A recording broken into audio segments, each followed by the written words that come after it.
সুধী মণ্ডলী, কেমন আছেন আপনারা? আজকের গল্পতে আমরা মূলত ৩ জন বেরোচ্ছি ঘোরার উদ্দেশ্যে এবং শুরুতেই আমাদের একটা গাড়ি টায়ার চেকআপের জন্য নিতে হলো গ্যারেজে। মূলত আমরা ২টা গাড়ি ৩ জন মানুষ আজকে যাচ্ছি স্বপ্নপুরীর দিকে। উদ্দেশ্য আছে স্বপ্নপুরীতে ঢোকার।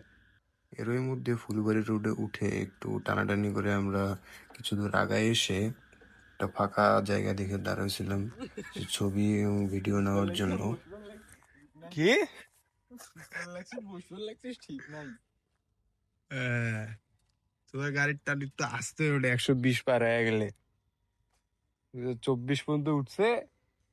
আর ভুট্টা মানুষ ঝাপতেছে কে? তোমার লাইট যাবে, তোমার লাইট যাচ্ছে আর অত্যাচার করা যাবে না। চলে আসছি। তারপর এখানে ছবি টবি তোলা শেষে কিছু হাসি ঠাট্টার পরে আমরা আবার বের হয়ে পড়লাম টানাটানি করতে এবং সামনে এসে আরেকটা জায়গা দেখলাম যেখানে না দাঁড়ালেই নয় মনে হচ্ছিল। তারপর আবার সেখানে দাঁড়াই, আবার কিছু ছবি ভিডিও।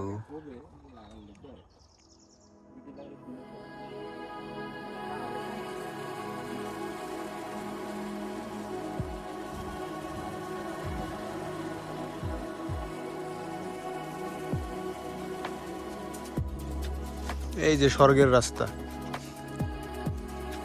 একদম স্বর্গ। এরপর আমরা হাইওয়ে ছেড়ে ঢুকে পড়ি গ্রামের রাস্তায়।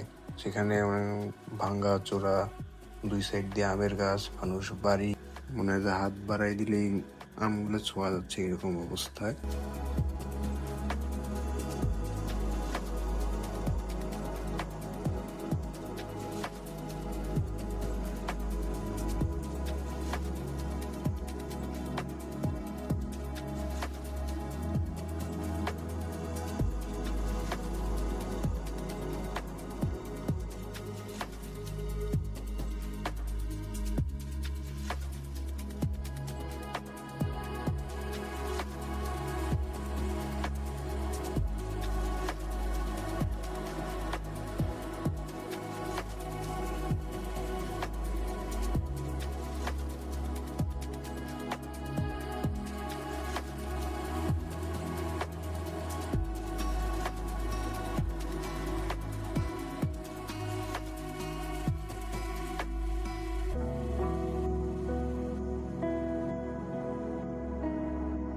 তারপর কিছু সময় পর বুঝতে পারি যে এত ঘোরাঘুরির মানে হচ্ছে ভুল রাস্তায় ঢুকে পড়েছি। তখন ভরসা একটাই লোকাল গুগল ম্যাপ। বয়স্ক চাচা, বয়স্ক লোকেরা ওদের জিজ্ঞেস করে আবার মনে করেন যে সঠিক রাস্তাটা জেনে সেদিক দিয়ে ঘুরে ফিরে গন্তব্যে পৌঁছাই।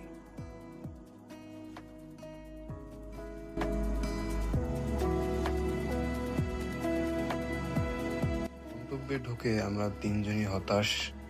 আমরা ব্যতীত আর কোনো কাউকে দেখতে পাচ্ছিলাম না, শুধু দোকানদাররা ছিল, তারাও হতাশ, আমরাও হতাশ। আর 2-1টা পিকনিকের বাস ছিল।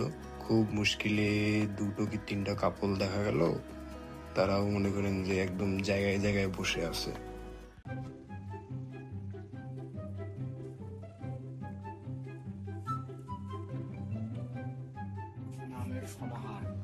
কি তোমার ডায়লগটা দাও না? কি দাউরে বলাবেন কত প্রকার কি কি আগার তাকালে বলে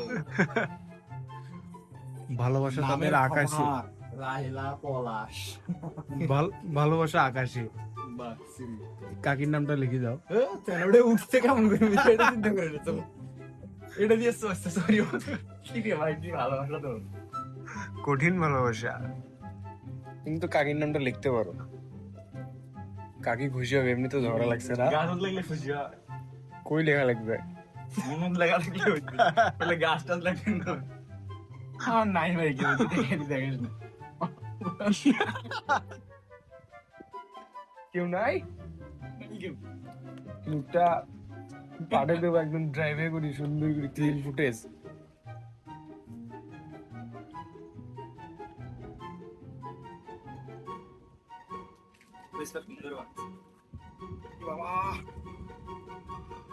আজকে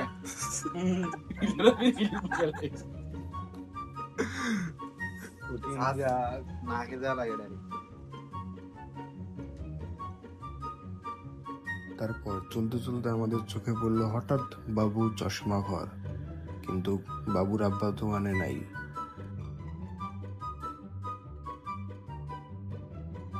এরপর তিনজন মিলে সময় কাটানোর জন্য দোকানগুলো ঘুরতে শুরু করলাম। অনেক কিছু পাওয়া যায় দোকানে, দেখি ভালো আছে।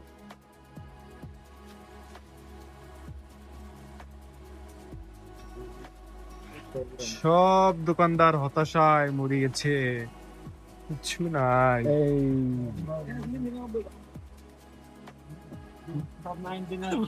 টিপ দাও এটা, বাজে না ওটা জীবনের মতো দশা হয়।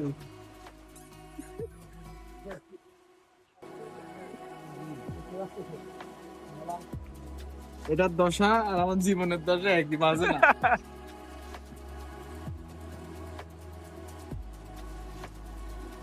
ঘুরে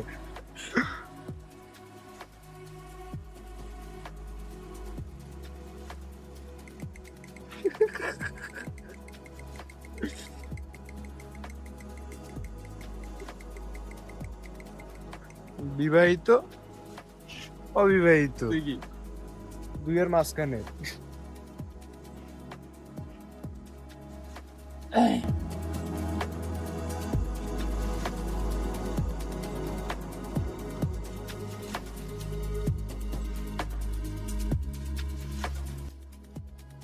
এবং শেষে যেটার ভয় ছিল বৃষ্টি, সেটাতেই বললাম আটকা।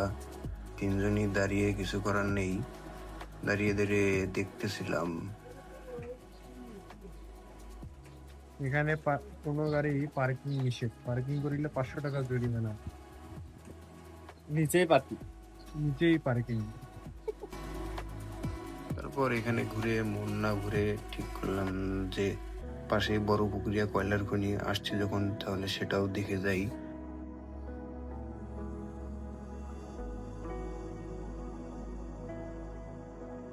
কিন্তু বৃষ্টি শেষ হওয়ার পরে রাস্তাটা ছিল দেখার মতো। বৃষ্টি, রোদ, ভেজা ভেজা রাস্তা, চারপাশটা এত সুন্দর লাগতেছিল, যেটা ক্যামেরায় দেখাচ্ছে নিজ চোখে দেখা অনেক বেশি তৃপ্তির।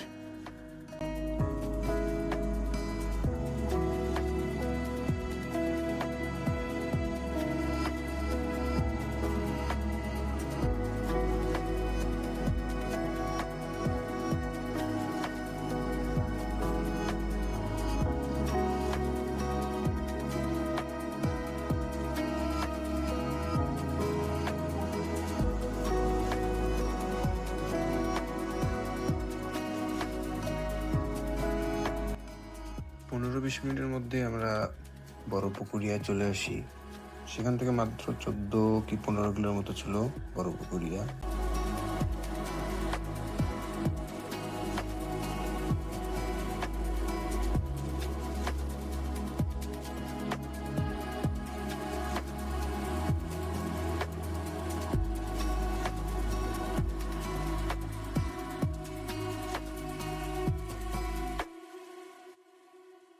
সেখান থেকে বেরিয়ে মিঠাপুকুর মুসলিম বাজারে এসে আমরা দুপুরের খাবারটা সেরে নিই। তারপর আবার সেই হাইওয়ে ধরে রংপুরের পথে। এটা ছিল ঢাকা রংপুর হাইওয়ে। চোখ বন্ধ করে একদম দেড় টান।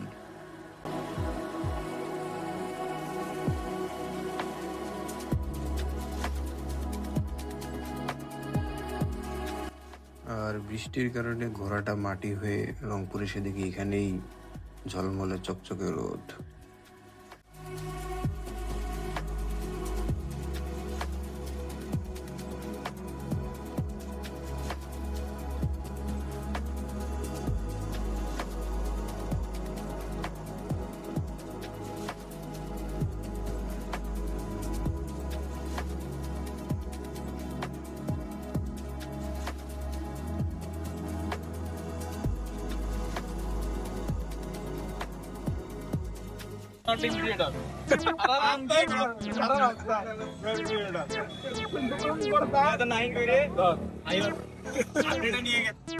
এই যাও, ঈদে দেখা হবে।